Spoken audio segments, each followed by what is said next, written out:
Already. Hi, everyone, and welcome back to another episode of my little podcast, the Mindful Constitution podcast.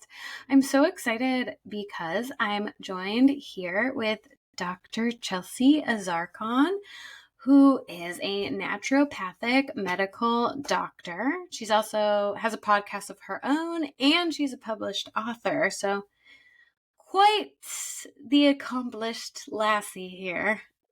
Thank you. Takes one to know one.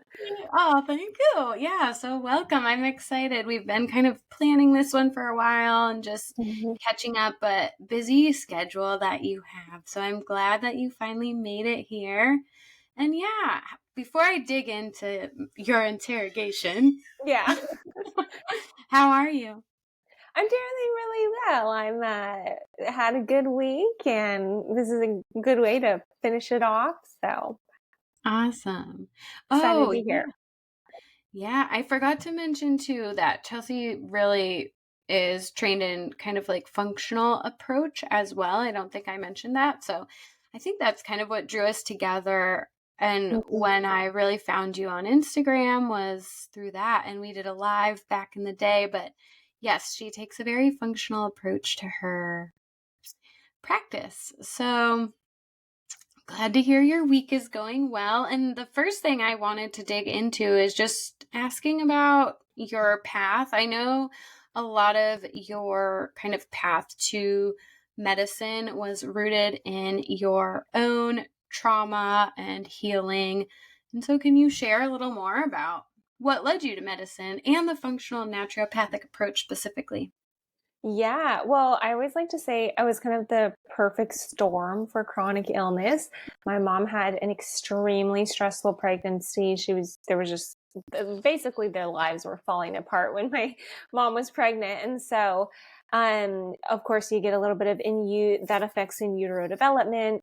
And then the year that I was born was the year that there was the highest level of heavy metals and vaccinations. And like a good 90s kid, I was, fully vaccinated. And then I had some childhood trauma. I was chronically sick all of the time. So I had recurrent antibiotic use. I ended up living in homes that were super old. So lead paint, copper pipes, black mold that you could see growing on the walls. I mean, like all the things that cause genetics to express I had. And then on top of that, I didn't have very good genetics. So now that we have the capability to look at those, mine are not the best. And so all of that kind of culminated in me being a super, super difficult case. And I got sent I worked with lots of different natural practitioners growing up. I did like elimination diets and gluten-free and all that stuff way before anybody even knew what it was. But they would always hit a limit. It helped me a lot. Like the quality of life was so much better from working with natural practitioners. But I would always have these weird things on my labs they didn't know what to do with. So then I started working with some of the best practitioners in the country. So I was a UCLA hospital patient for a while, and then they didn't know what to do with me. So they sent me to the Mayo Clinic, which is probably arguably like the best hospital in the United States. And they said to me, "You're a difficult case." So from that point forward, I realized it was pretty much up to me to figure it out. And luckily I did meet some good mentors, but that's really how I got interested in functional medicine or integrative medicine, I like to say, because I had value in both sides of the medical paradigm. And that's really how I wanted to practice, but also recognizing all of the tools in nature and whole body healing that we don't always see in conventional medicine. Yeah, I know. I think that's so important, just merging of the two, because there's so many strengths, and we obviously need conventional medicine for so many reasons and acute cases and traumatic, like physical traumas. But I think, yeah, that idea of like really blending the strengths of both is something that appeals to me a lot. And a couple things you said stood out to me about one was pregnancy and the second was vaccines. And so I'm curious, like you noted with pregnancy, I think a lot of people don't really think of the emotional state of the mom during pregnancy as such a major impact on the baby. And Mm-hmm. so, will you just share a little more about that and how that can impact the baby's nervous system and development? Yeah, I mean, we know that trauma can be passed down generationally and through the genes, and not just mom to baby, but generations back. Trauma Mm. can affect the way that the genes express. And then stress can also affect how, basically, how a baby develops or the nervous system develops within the womb. And so, some of these people who, oh, I run anxious, I'm a warrior, I was born anxious, things like that. Those are people who maybe there was stuff happening in the womb. And what's crazy? I do this type of trauma therapy now, and it's called trauma therapy, but really anybody can do it. And it helps you just get into your subconscious brain. So places where you don't necessarily have memory of. And I've had moments of be awareness of what I've felt developing in the womb through this therapy, which is just wild that you can connect with something that happens before the verbal stage. And so I think that's something I like to ask my clients about, and I think is good to kind of tap into as part of your own medical history. Yeah, definitely. I know I had some really traumatic experiences when I was an infant, and my Oh, mom would always say growing up that she's like, those things are affecting you, even though you don't think it. She was good always, for her.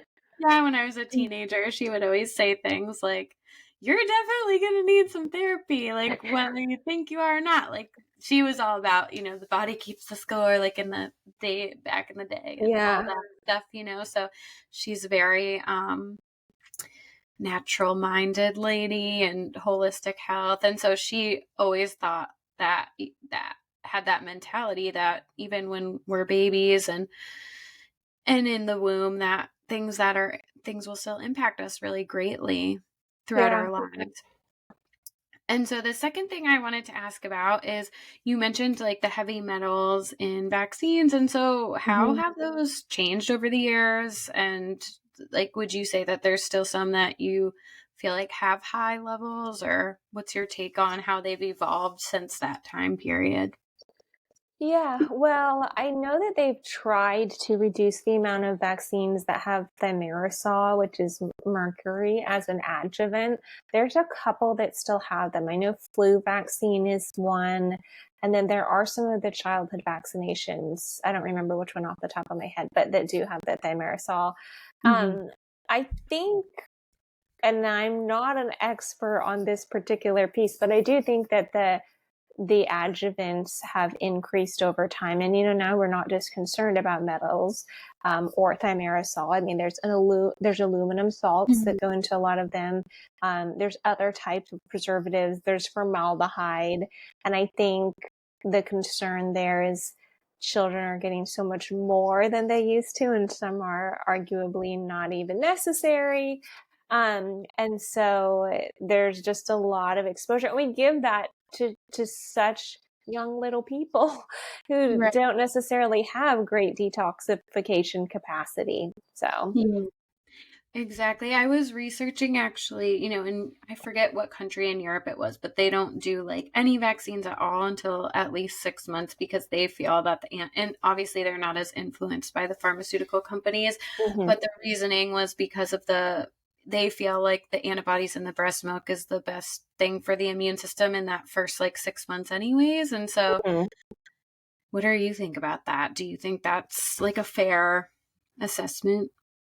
Yeah, I mean, I think like theoretically, vaccines are a great idea. I mean, train the immune system to respond to something that it's going to see later, but practically they're a hot mess. I think, in the past few years, we've seen that the research on them is a joke, frankly.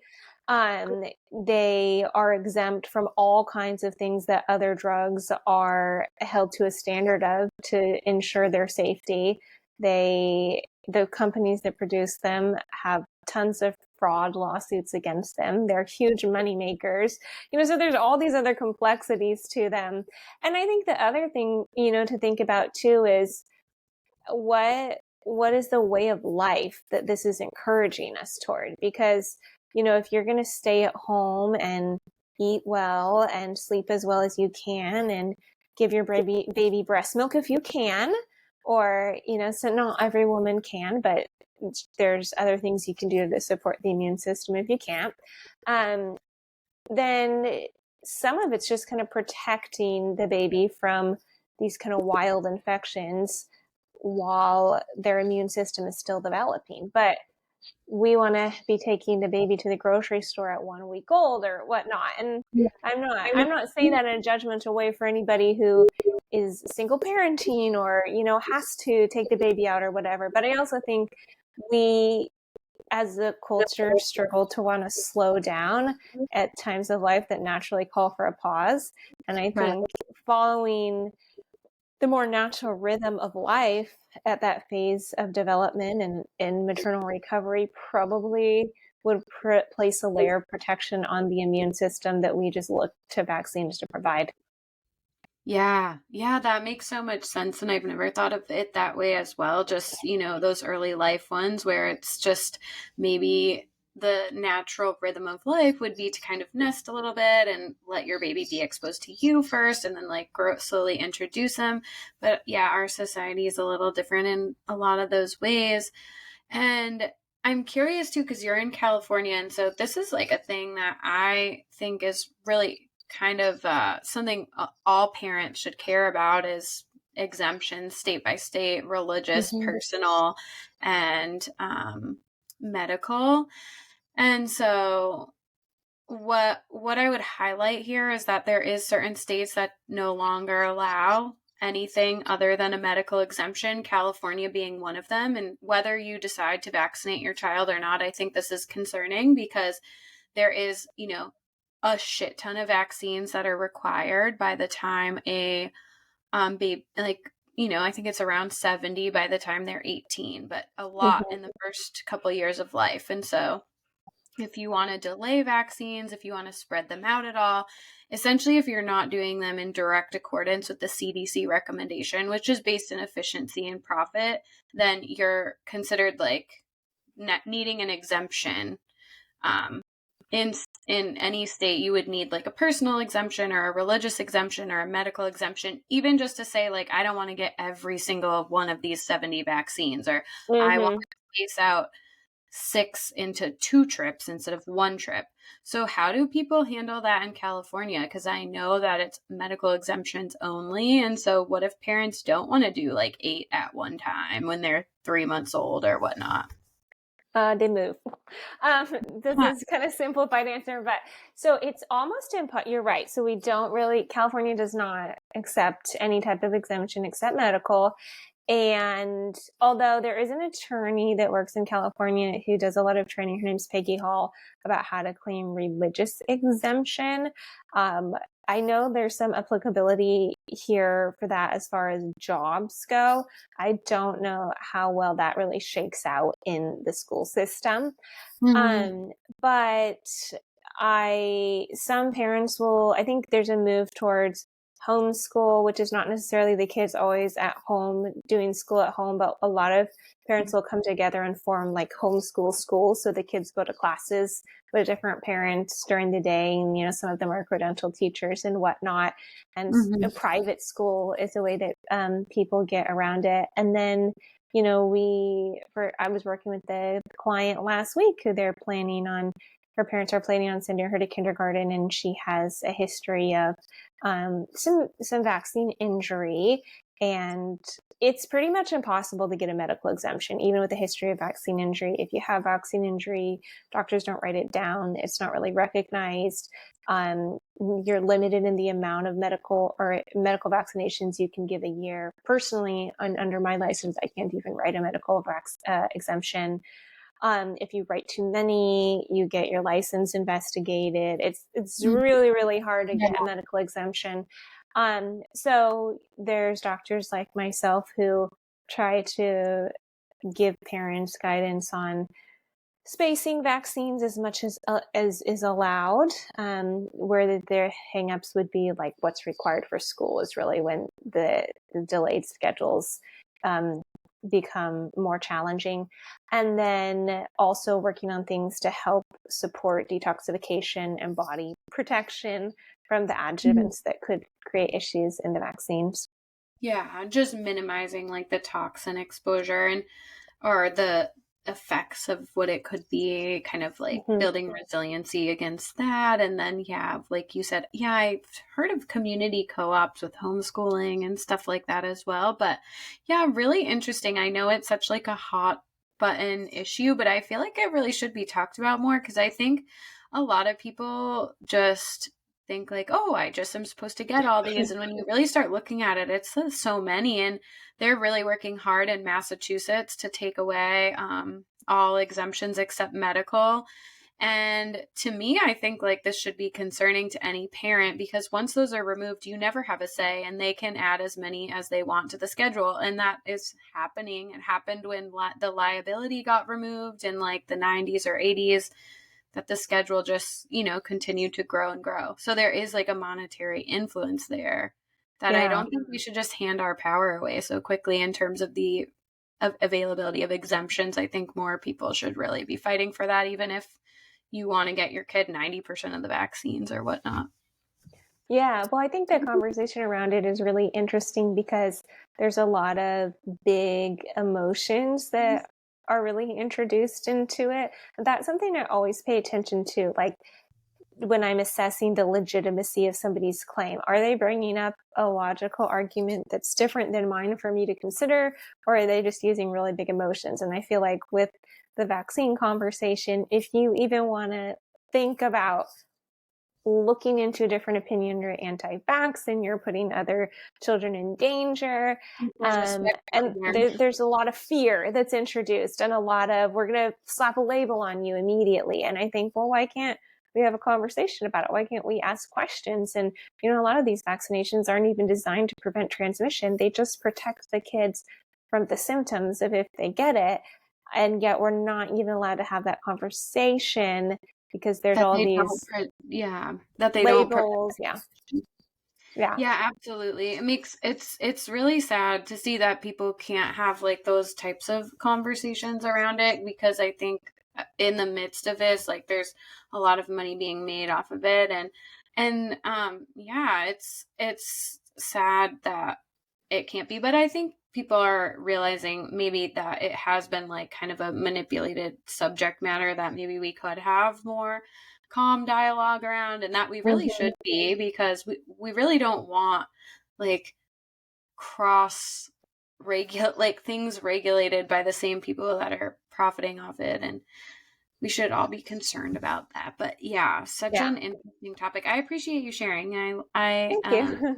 like like hearing your thoughts about it, and I know not everyone wants to talk about it, so it's probably helpful Yeah. for parents to hear. And from my end, for whoever is listening, the moms out there, like, uh, no, I don't judge either way. I think Yeah. informed consent is the way to go, and I think everyone deserves informed consent. And if you feel confident doing like the schedule as is, that's great. If you look into it and feel hesitant, then that's great too. And exploring what feels right to you based on your own research and insight is really important when it comes to what we're putting in our body. So, anyways, speaking of guidelines, I wanted Yeah. to ask what sort of conventional guidelines or I guess common medical knowledge would you say is something that is gotten wrong often in the conventional medical field, or that you feel is like really outdated or not the best to be basing our choices off of?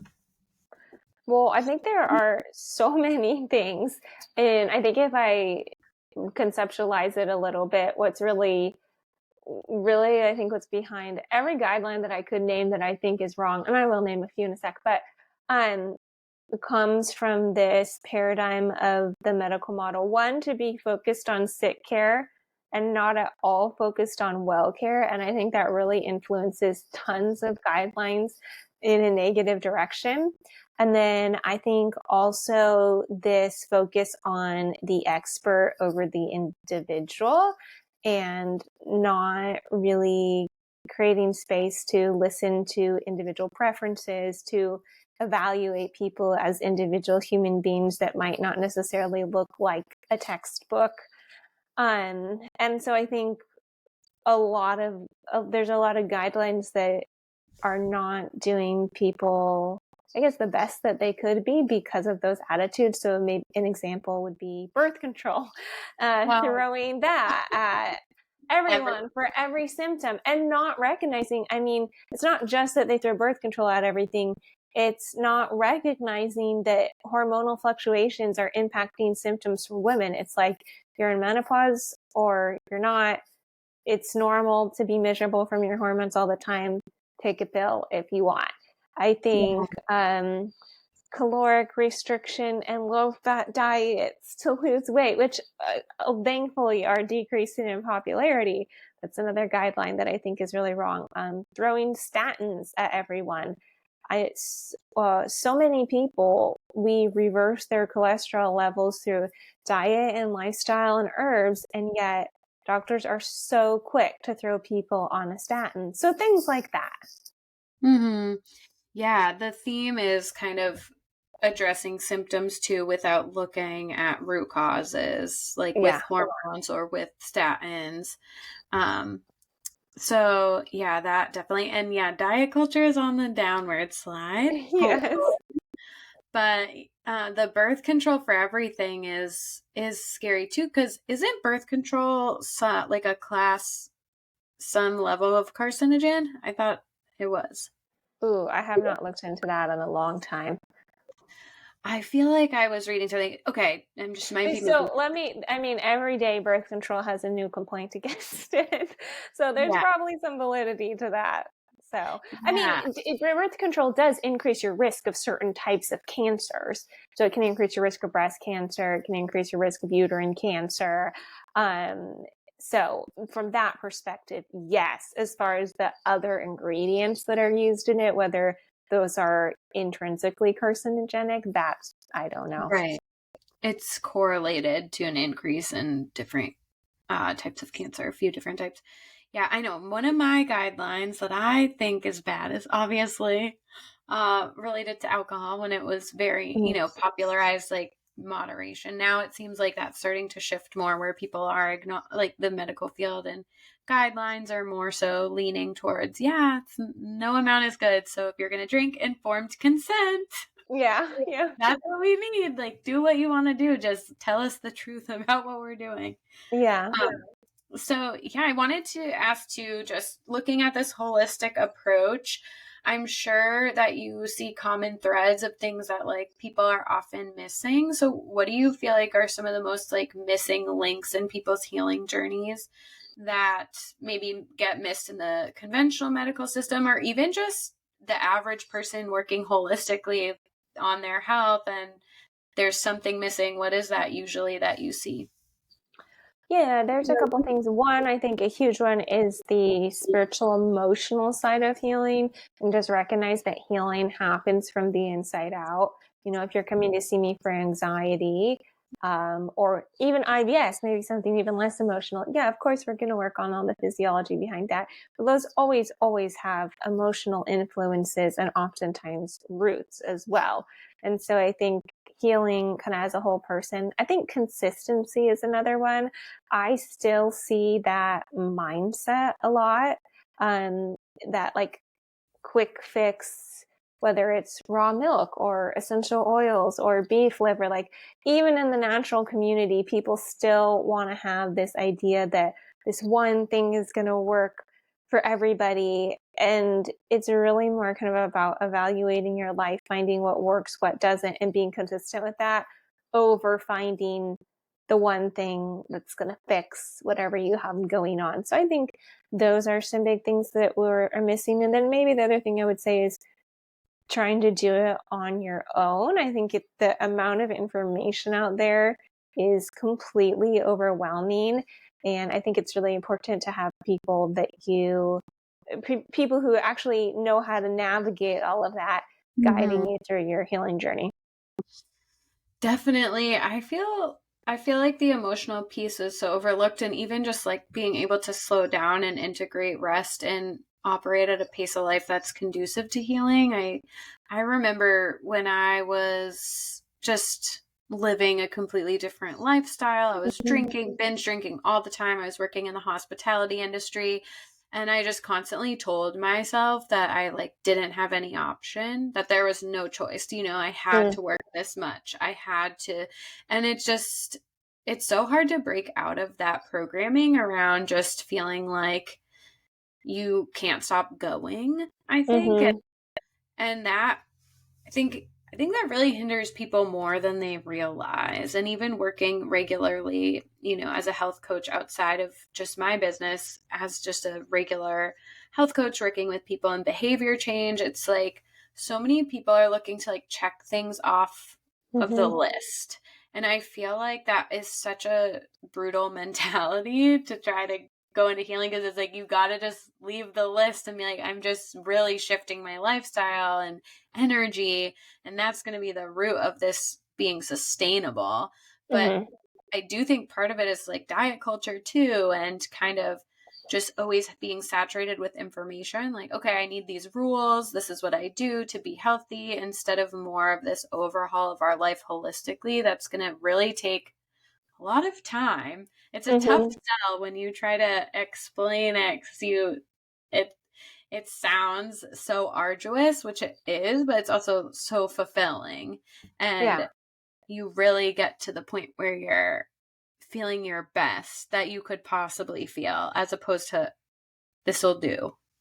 Yeah. That's such a good way of putting it. Couldn't have said it better myself. Yeah, yeah, it is. And I talk to people a lot with alcohol around that too, because it's very similarly, like when we remove alcohol, we have to address a lot of aspects of our life for it to be Mhm. sustainable, for an alcohol-free life to feel fulfilling, and for us to not just feel like we're just eliminating alcohol and white knuckling it or whatnot. It's really requires a holistic approach, and that can be so daunting for people. Mhm. So Absolutely. definitely. Well, and like I feel like one of the things really connected with what you said was um, just about it being a journey and not about checking things off the list. I was working with a patient yesterday, and she struggles with weight, but she has a lot going on. There's many layers to her case. And, as a typical woman, sometimes, she really wants to see the weight move because it, makes a lot of times women, we feel more comfortable in our bodies when we're at the weight we want to be at. And so she had initially lost a good amount of weight when she came to see me. And then she struggles with consistency and really eating in a way that will not kick up inflammation in her body. And Mhm. so she had gained weight and she was just so discouraged. And I told her, this is okay. This is part of the healing process. It's okay to go up and then go back down as we're dealing with maybe some deeper layers of emotional things that are self-sabotaging your attempts to really physically heal. It's not about getting the weight off on this massive slide. It's about really healing on a holistic level. And it's okay if there's a little up and down in that. Yeah. Yeah, in fact, if you are losing weight in a healthy manner that isn't crash dieting, fluctuations are kind of expected part. I rarely see people just full downward trajectory without any hiccups in a sustainable weight loss journey. And that right there is that mindset of immediate gratification and wanting to see Mm-hmm. the results despite the process, despite the fact it's not sustainable, despite the fact that you're not actually developing lasting habits that are going to carry you through to a healthful future. And people would rather, just see weight loss sometimes, because we've been so trained to feel like that's an indication of success. And so I always do the same thing when I talk to people. I'm like, this isn't just about weight loss. It's about, Mm-hmm. how do you feel? How, when you're shifting your habits, how's your sleep? How are your, energy levels and all? How are your clothes fitting? There's so many other Mm-hmm. things you can focus on to kind of remind them. It's about like just a little more than just what the scale says, a lot more. Yeah. Well, and then the thing with that too is I asked her, well, what is being at that weight going to give you? Like, what do you want to feel? Is it being accepted, being, we kind of talked about some of that. And a lot of them are things that she could work on cultivating no matter what the number on the scale is. 100%. Yeah. Yeah. And it allows, even when you get to have these kind of deeper conversations with people that a lot of Mm-hmm. times they haven't really thought about it. They've Mm-hmm. just thought like, oh, I want to be at this weight. And it's like, why do you want to be at that weight? Do you feel your best at that weight? What feels best? So let's talk, do you Yeah. feel more energy at that weight, or all of those things? Like just getting curious with clients is huge, I think. And I notice a lot of people aren't even that used to it, Yeah. and sometimes feel confused um when they're put on the spot with that type of stuff, because no one's ever really sat and given them the time and curiosity and engagement like that. Yeah. Yeah, so all right. Well, as you know, I work a lot with people in the realm of alcohol Mm-hmm. reduction and elimination and sober curiosity.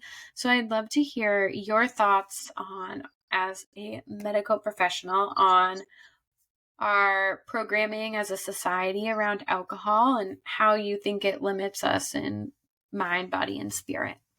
Yeah, we'll talk about something that's instant gratification and kind of cutting you off from the deeper processes that need to be done. But I think that alcohol in maybe 15 years or so is going to be the new cigarette. Like, you wouldn't ask somebody, or it's not normal now for someone to be like, "Oh, I just have a pop a cigarette while I'm making dinner a couple times a week," because there's all this new research coming about how there's no safe amount of alcohol for the brain, for cancer risk, and so I think as we learn more about it, people are going to drink less and less. I think people are also recognizing the impact it has on our lives, like. One, alcohol is a poison. It literally is processed as a poison by your liver. And so to me, it's a little bit strange. And I'll say I've never drunk in excess, but I have had periods of my life where I'd have, a glass with something more celebratory, and now I don't drink at all. I cut it out for health reasons, and then all the research started coming out, and I thought, great, I'm on the right track. Yeah. But anyway, um, I think it's a little bit weird that we've normalized drinking a poison to help us cope with stress and to help us enjoy life. And I think it, to me, is a little bit sad that as adults, oftentimes we don't know how to cope with stress. We don't know how to enjoy life without this substance. And so I think sober curiosity is a really wonderful and beautiful thing, because it allows you to drop into a deeper level. And as long as alcohol use is in the picture to kind of deal and manage with life, there's just this element of work that you can never get to, because you're cutting yourself off from the uncomfortable feelings that drive you to dig deeper into what's going on. And I'm a really big advocate of people learning how to do that work and how to connect with life without the help of a substance. I think we would have healthier relationships. I think we'd have less anxiety, less depression. We'd be healthier overall. So yeah, I love the work that you do. Yeah, I think we would also have, more constructive dialogue. I think things wouldn't be as emotionally heated, even when we were talking about, the vaccine conversation Mm-hmm. earlier. This idea that, the more regulated and grounded we are, the more that we show up that way in our relationships, the more aware we are of what's going on, what could be influencing our thoughts and beliefs, and the less that we're going to be likely to lash out blindly. And so Mm-hmm. definitely, like what you said, interpersonal relationships, getting to know yourself on a deeper level, which it's super challenging when you've spent years kind of medicating for stress and celebration. And I love that Mm-hmm. you said too, it's sad that we don't have the tools beyond alcohol to deal with stress. And we also, it's sad to me that we, like you said, can't simultaneously really feel like we can have fun sometimes without it, or embrace our inner child and all of Yeah. that. Yeah, I totally agree with you. And I think that, the same I think there's like lots of different coping mechanisms and substances that we look to, but alcohol definitely, and some other similar substances in it class, has that depressive effect on the brain. And I sometimes wonder, what does it say about what we're living for, though, as well, if we're looking to that for pleasure and gratification? Like, what does it say about your life if the happiest thing in your life is a drink? And I don't think most people would come straight out and say the happiest thing in my life is a drink, but I think many people, the things that they look most forward to are facilitated by alcohol. Yeah. And, or what does it say about the pace you're living at if you just have to get to the weekend and have these drinks, if you have to use that as a spot to, uh, to unwind? Maybe the pace that you're living at isn't sustainable. Maybe it's not what you really want at a deeper level, and you're just shutting off your connection to what your body's really asking for. Yeah, definitely for me, I always talk about how my, reliance on alcohol to escape was certainly rooted in a lack of deeper connection to meaning and purpose in my life. And that's something that's also not very emphasized in our society. You hear work is work, and like working for the weekend and stuff. And I think more and more people are realizing, like, I want to actually be passionate about the work that I do and connected to Mm-hmm. it, or find and maybe it isn't always our occupation, but also like finding some meaning and purpose in our lives. And for me, that was certainly a reason why I self-medicated, because I felt deeply like I did have a purpose, but I also knew deeply I was not living it. Yeah, yeah, And I didn't know what it was, and I thought, like, how am I even going to figure it out? And you just don't realize the lowest hanging fruit is the thing right there that's completely obviously preventing you from tapping into your intuition more deeply. And then like physical and emotional health is so impacted too. yeah. I love that you said the lowest hanging fruit. I had a patient that came in for anxiety and depression and ADHD and just all of the things, and she went to bed super late. She smoked, she did cannabis, she drank heavily, she ate processed foods. And she did this behavioral program, and basically she super cleaned up her diet. She started going to bed at a good time. She cut out all the alcohol. She cut out all the cannabis, significantly reduced tobacco use. And it was just night and day. And it was before we really hadn't done that much intervention, just her and I, with labs and supplements and things. And it was just this huge shift. And she said, I used to think that I had to drink the alcohol, I had to use the cannabis because of the anxiety and depression. And I was going to bed late because, I was so anxious and I couldn't wind down. And then I just realized, when I cut all that out, half of the things that I was drinking to medicate, I was creating with the things I Yeah. was medicating with. Yeah, you're creating issues because of the use. It also causes anxiety. So yeah, it's just really evaluating our behaviors around it, why we do it, what we think it's doing. Because I think we just absorb these belief systems societally, and then we never really examine them and think, okay, I'm drinking for stress. This literally causes stress. Why am I doing that? Or I'm drinking because I'm a mom and I'm busy and I'm supposed to. This is what moms do. It's like, well, it makes every part of motherhood more challenging Yeah. in many ways. And so when you bring it up to kind of explore your belief systems around it, that's where I think a lot of change can happen in our lives, not just with alcohol, but, taking, like you said, really kind of digging up your subconscious, be like, what are my belief systems and Mm-hmm. where are they even stemming from? Like, did someone just say this to me randomly and I kind of Yeah. take it as fact for the rest of my life? Mm-hmm. So yeah, I wanted to ask too. Let's see, the trends in the holistic wellness sphere, and I feel like the Insta wellness sphere can get kind of Yeah. intense with the different trends going around. I think urine drinking is one right now. Oh gosh. I haven't done, this is not urine, by the way. It's just green tea. I haven't hit that level for sure. Yeah, okay. Yeah, you're like, what?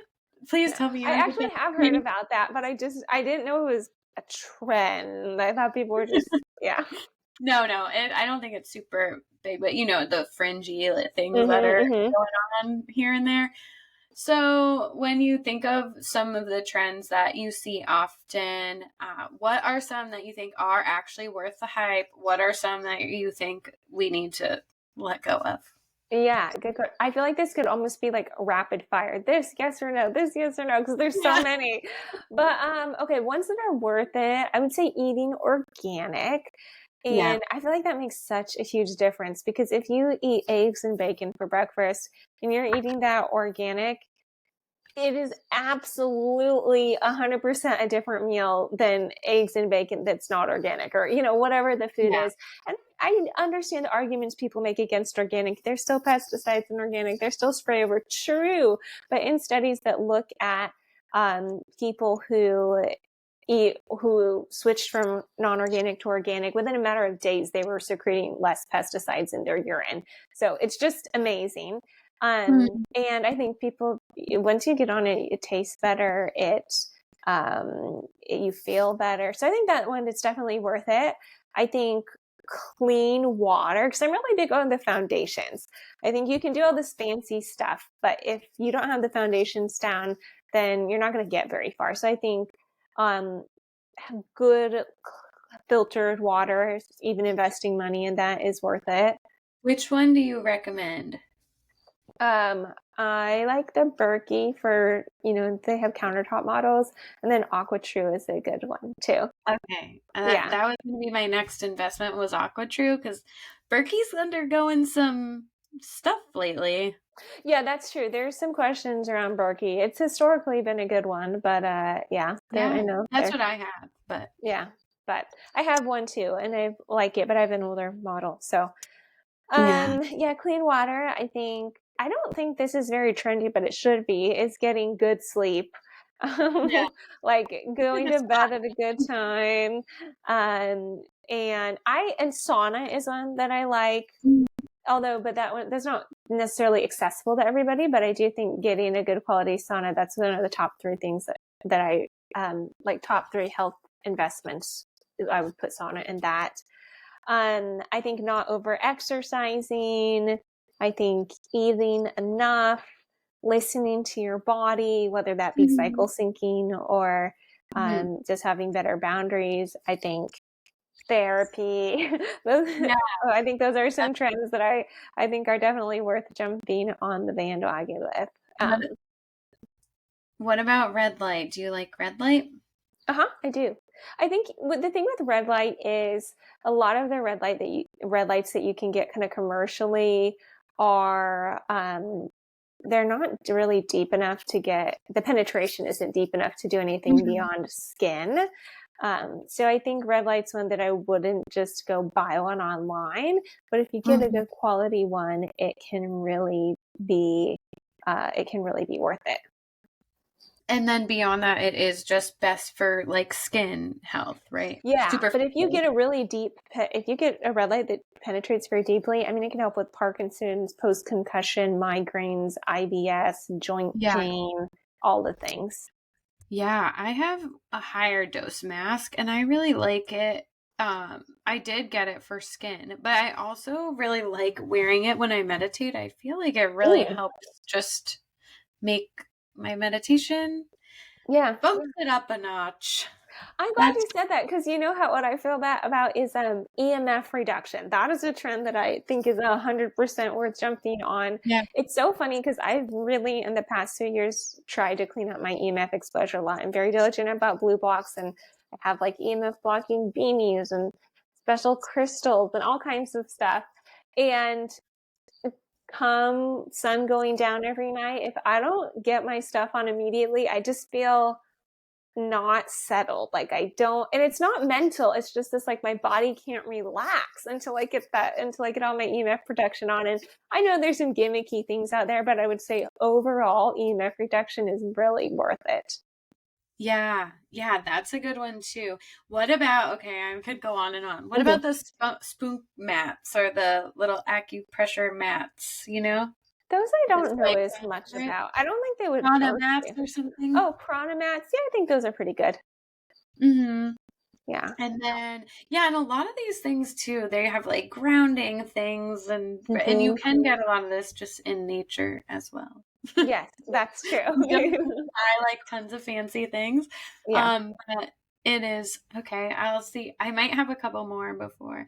Any that Yeah. you feel like are hyped up in the holistic field that are not worth it. Yeah, I think, okay, so extreme, anything too extreme, which I know sounds like everybody thinks that, but some examples would be, um, okay, carnivore diet. I definitely have seen a Mm. lot of people feel a lot better on it. I have also yet to see a female who doesn't have horrible cardiometabolic markers for being on the carnivore diet. And I know there are like clinical reports of people having their markers improve. So I'm not saying that my patient population is the rule, but I think I wouldn't, I'm hesitant to have everybody just jump on it. If somebody wants to try it, I say, okay, we'll watch your markers for 12 weeks and we'll see what happens. Sure, go ahead and give it a try. So I think that's when the opposite side of that would be like veganism, which I think a lot of times ends up just being a recipe for insulin resistance. Hmm. Um, and then I think the another big kind of dichotomous one is intermittent fasting versus eating breakfast every day, or caloric restriction versus caloric, at least adequacy or surplus. And I think intermittent fasting or fasting in general is a really powerful tool. And I will say controversially, I think it even is so for cycling females. That being said, I see a lot of women who also undereat, who are skipping breakfast way too often, who are drinking coffee or exercising on an empty stomach. And so I think really knowing how to utilize those things, and if your body's in a place where you should be utilizing those things, because I feel like a lot of people are in the fasting camp, but they're fasting every day and it's blowing out their adrenals and messing up their thyroids, or they're in the eat breakfast every single day and we're, or, always have carbs, and we're losing metabolic flexibility. And so I think anything where you're too extreme, Hmm. I think going into the extremity can be a tool, but living in the extremity usually isn't a good place to camp. I feel like that's such a good point too, because I think a lot of people are, it's like, what is your intention with intermittent fasting? And that's what I always ask people, because it's like, if your intention is just to like lose weight faster, then I don't recommend intermittent fasting.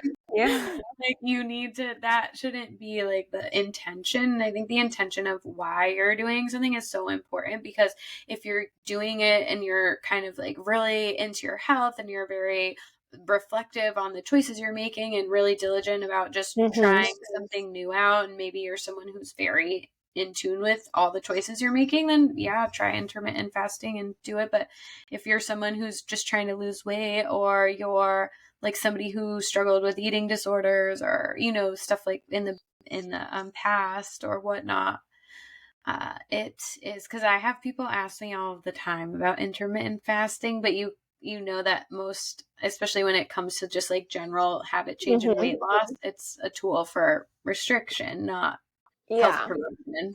Yeah. I think too with that I think limiting beliefs is another one. And I see that a lot with kind of, I don't know, relationship to food and fasting and things like that. There may be, sometimes I'll hear like, well, I can't fast, I can't go without food because I struggle with restriction and it makes me feel really restricted and I get too anxious. And it's like, well, if you can't participate, I mean, I'm not saying everybody needs to be fasting. And I think there's definitely times in recovering from food restriction where restriction is not the way to go and you just Mhm. need to put fasting aside. There is absolutely a really big space for that. But I also think sometimes I find people looking to that as a way to limit themselves. I think sometimes, okay, well, then you have to ask yourself, well, what is coming up for you when you're avoiding something that is going to help you get, by avoiding it, you're going to get to your goal. You're going to get healthier. You're going to see healthier labs. And yeah, of course, you're going to lose the weight, but it's because you're getting healthier as a person, not because that's our primary focus. But you can't do that because you have something coming up for you that it's too restrictive. Well, let's explore that, because for me personally, there's tons of stuff that I have had to restrict for survival. And there were lots of times where I didn't feel socially connected. I felt left out. I felt like life wasn't as happy. And then I kind of had a come to Jesus moment where I was like, why are you looking to ice cream to give you all those things? Can you find fulfillment and social connection and joy in food without that? And so I think that's just one example. There's lots of different ways limiting beliefs could play out, but I think that's one that kind of doesn't get enough airtime. Yeah. No, I think I agree. I think so too, is it's important to like explore like your deeper thinking around it and why you feel that way and circle on back to root cause healing. That's right. That's right. So Like you're gonna find a theme here. Don't worry. yes. Yeah, so when you think of our overarching healthcare system, Mm-hmm. like what you feel really needs to be optimized or what your ideal healthcare system would look like, what do Yeah. you think would be? I kind of think it starts with us as individuals taking ownership for our health because I think, if you look at some of the problems in our healthcare system, it really needs to be not owned by the insurance companies. It needs to have more space for respecting individual desires. For example, if a patient comes to see me and they ask me for a lab that I don't think they need to run, I'll tell them, I don't think you need it run, and here's why. And I'll order it anyway, because at the end of the day, it's their decision. And I'm a facilitator in their healthcare journey. And so I think I'd love to see more of that in conventional medicine. I'd love to see more working together between naturopathic and conventional doctors. And I think we're seeing more of that. I think there's been this paradigm of like doctors are little gods and they know everything, to people really losing faith in that system for good reason. And I think humility in healthcare would be a good thing to see. I think humility in healthcare would allow us to still respect the expertise of doctors, because at the same time, there's a lot of problems with moving to, okay, I don't trust doctors at all, so doctor Google everything and TikTok influencers are my doctors. There's a lot of problems that comes with that too. And so I think more of a respectful relationship instead of, an expert talking down to a lay person, while still holding space for the fact that, one person is seeking another's expertise, but we can engage in that in a different way. That being said, if we're not going to be so owned by the insurance companies, I do think that we are going to have to shift a little bit into, okay, how am I going to prioritize paying for some of these things myself? And I would love to see insurance companies prioritize natural health care. I mean, so many of the things that cost insurance companies billions of dollars can be prevented by natural medicine. How do you make that profitable is a different business question. So I think there's a lot of complexities that would have to be ironed out before the healthcare system looks ideal. And how do we get around some of those? We take ownership and realize that we might have to shift our financial priorities. We might have to shift how we live our lives, to take some ownership for making sure we get the type of healthcare that we want and need. Yeah. That's such a good point what you said. Just it starts with us taking ownership, and that is, I think, such an important thing to remember, because even when I was having my baby and I was pregnant, I did a podcast episode with my doula, and we were talking about how, and I think this was actually a different episode. I've had a lot of people talking on pregnancy and the healthcare system. But yeah, we were talking about how she was saying how she's just surprised how many women just kind of turn themselves over to like the nearest hospital, like, I'm here, I'm pregnant, and don't actually like advocate for themselves, participate in the journey as much as they can, just sort of like, you're in charge. And I think that's the spirit that we need to like reclaim within ourselves, is like, no, I'm in charge, and actually like my education matters, and I should be participating in this as much as I want if I care to have like the outcome I hope for. That said, like if people still want to be just check out and ship off to the hospital in whatever case it is, you have that option. But then also realizing like we could move towards a more collaborative partnership with practitioner and client as opposed to like top down authoritative. And I do feel like that type of power dynamic is we're evolving out of that. I really Yeah. think like most people, I really don't think feel like too stoked when they go to their doctors anymore, and they're engaging in that type of energy. And I think a lot more doctors are shifting to being more kind of holistic, even in the conventional realm, and like more collaborative with patients, because it is like a shift that people are seeing. Like, I don't want to go to my doctor and feel like they're 2 minutes tell me you need to lose weight by, Yeah. or Yeah. you need to take this medication by. It's like people want to participate more, which is good to see, but I think definitely could continue to improve for sure.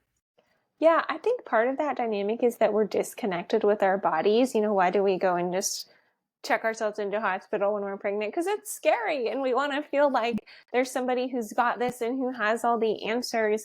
And I think it's easy to feel like it's easy to kind of give some of our sovereignty up for something that makes us feel a little bit safe. Like, okay, somebody's got the answers. I don't have to know, I don't have to do my own research. I don't have to do my own homework.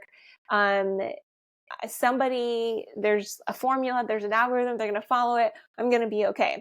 And it's kind of similar to some of the things we were talking about with alcohol. We just live these lives that are so disconnected with our body. We drink for stress. We eat for stress. We go at paces faster than we should. We unwind with synthetic dopamine hits. And I do that too. I'm not judging anybody for that, but it's just the summation of all of these things together really points to us living lives disconnected from our bodies. And Mhm. then we feed into a healthcare system that doesn't always serve us well because we're giving our power up to it. Yeah, I know it is. It's definitely just this kind of lack of self trust that's cultivated in our society. And then it just Mm-hmm. makes us very easy to control and kind of compliant when we feel like, okay, you know better than me about myself. And even with what you said about like getting pregnant and how it can be scary, and it's like even the whole like narrative around like birthing in our country and pregnancy and how it's like miserable and birthing is like the hardest thing ever, which like don't get me wrong, it was really hard, but I Yeah. don't think that like participate, it's like it can be like we get in our own heads about stuff, and we disempower ourselves through it because we're like, Yeah. okay, well, like everyone says how hard this is, and pregnancy is challenging and stuff, which it all really is, but I think it's really amazing when you embrace it as like my body was meant to do this. Like Yeah. even if things go wrong, which hopefully they don't, like I can do this. And yeah, I think we would all be served to adopt a more empowered mindset. So I Yeah. love that. Yeah. I like how you said lack of self-trust too, because um I think that we are not really super well equipped to know how to handle discomfort in our bodies. It's like you have anxiety, medicate it instead of, oh, actually, you have anxiety for a reason, and this is your body's way of trying to tell you something. And I know it feels like you're going to die if you continue with it, but actually, if you continue with it, that's what you really need to sit with it is what you really need and figure out what's on the other side and to let your brain rewire and realize you can live through it. Or, there's so much sexual abuse, and so women are disconnected from their body, and they don't think of their body as a friend, and everything about their body, whether it be the weight or the wrinkles or the thing that happened in it, is external. It's not, we don't think of it as something that is an expression of deeper things in our spirit or our soul that needs healing. And I Mm. think all of that just breeds, even things like, oh, you have a headache, you have a stomach ache, we just medicate it away, and we never connect with discomfort in our body as something Message. normal. As a message. That's exactly. Yeah, it's like this is I'm actually trying to tell you something. If it's a headache, a breakout, an infection, it's like, it's a message. Our bodies aren't just like malfunctioning, which I think is what a lot of people think is like, oh, something's going wrong. It's like, well, why is it going wrong? What's happening? And how can you lean into uncovering what that is? And what you were saying reminded me so much. Did you read Dopamine Nation? No, I probably should.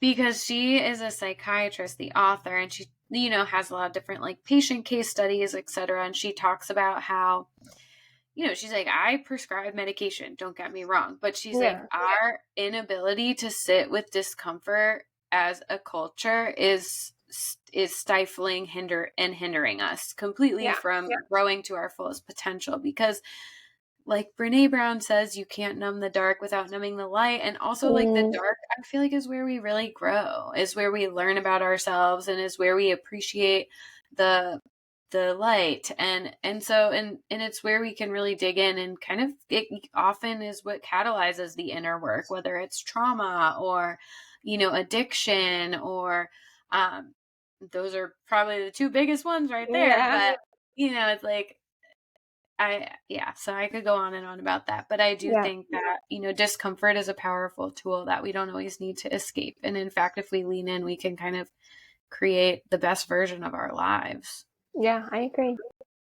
Yeah. What advice do you have to anybody who's embarking on the holistic path and they are feeling, like we were talking about earlier, it can be overwhelming. Sometimes we have a hard time getting out of our old programming around like checking things off a list. What helped you, and what would your advice be? Well, I think some of it we've touched on already, and I have some new insights too. Part of it is just really embracing the journey. I mean, the things that I practice for my health now was not what it looked like at the beginning at all, And so I think embracing the journey and realizing that it's not a linear trajectory, that you're going to have some going around in circles, you're going to have some 2 steps forward, 1 step back, and all of that is normal, and it's not a reflection on your ability. It's not about performing your way into healing. I think that's one piece of it. I think not doing it alone is another really big thing. I think reaching out for somebody who seems like they might have the next right answer, and remembering that there is no the right answer necessarily when it comes to healing, maybe in some cases, but I think for me, it's been a lot of, what's the next right answer? What's the next right answer? And that's really helped me not get discouraged, like, I'm never going to find the answer. Everybody has an important piece, and no piece is wasted really along the way. And not doing it yourself. So really finding somebody who can see the forest through the trees for you, I think is a big one as well. And really being consistent with the basics is another one. So if you don't know where to start with the basics. Self-love, eating well, sleeping well. And when I say consistency, I don't mean perfection, but doing those things 75% of the time is better than doing them 0% of the time, because you can't do them 100% of the time. So, I think those would be kind of some main ones. And then the last one, I guess, would be radical healing, really embracing the mindset of shifting your lifestyle, that this is, you're going to be going really deep and taking it one day at a time. Yeah, I love that. So many good ones. Slowing down, staying as consistent as possible without getting consumed with perfection. Such a good one. I always say like 80-20. Just aim for that. Like, it's okay. And then, so many beautiful words of wisdom. Thank you so much for sharing and coming on. And before we wrap up for our little podcast episode, I wanted to have you share where people can find you, the podcast, your book. Yeah. Well, thank you for having me. I always enjoy our conversations. I feel like we talk about lots of fun stuff. So people can find me on Instagram, Naturally Dr. Chelsea. I post a lot of what I do there. And then at my website, chelseaazarcon.com. So people can work with me there. I see clients in person in California, and then I see all over the country. I do adjunctive consults. And then I do have a book and a podcast there on a little bit of a different side of the healing coin, but I focus a lot on healing relationships with a focus on toxic relationships and trauma. I think those are really, I think a lot of people don't always necessarily connect with those, but almost everyone dealing with a health condition has some flavor of those. And that was a big part of my story as well. So my book is called Losing You, Finding Me, and it's on Amazon. There's links to it on my website as well. And then my podcast is called Women Who Roar. And that one's really fun. And we talk about toxic relationship stories. I talk with experts. We talk about narcissism and, Yes. all kinds of fun things on there. So That's great. I love that. That's so fun. I just had an old client of mine who wrote a book on narcissistic relationships and like healing from the trauma associated with them. So yeah, I'll have to send it to you I would after. love that.